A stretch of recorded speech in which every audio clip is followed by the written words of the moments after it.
No one could have imagined it would end like this, the late-night climax of an extraordinary week, as the suspect in the Boston bombing was cornered, shot, and driven away bleeding.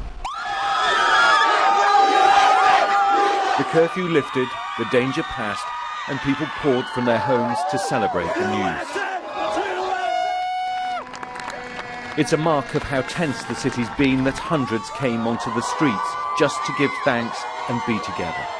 We're just celebrating being American and, being from a country where you cannot be desensitized to the sort of stuff that happens in other places.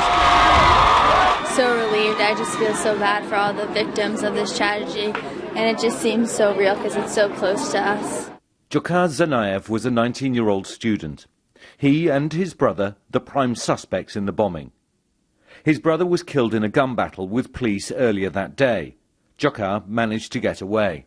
But after a tip-off, a police helicopter using thermal imaging clearly spotted him hiding in a boat stored in a driveway. We're getting information from the aircraft that there is definite movement in the rear of that boat. He is moving. We have movement in the boat. He just sat up. Shots fired. As SWAT teams closed in, Dzhokhar opened fire. Two more bangs right there. A neighbour filmed the police response. Simply outgunned, he was forced to the ground and surrendered. A Twitter message from the Boston PD said it all.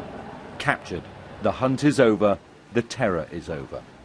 This is the ordinary residential street in Boston where the hunt for one of the bombing suspects came to such a dramatic climax in the middle of the night. For now, the road has been cordoned off while the police search through the site, through the boat and the house for any remaining clues. Today, neighbours reclaim their street, relieved but with unanswered questions about what's happened. Why? What's the point?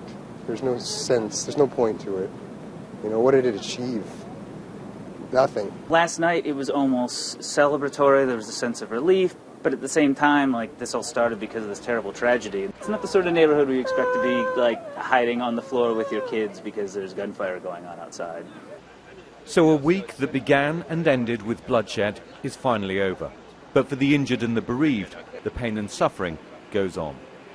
Ian Pannell, BBC News in Boston.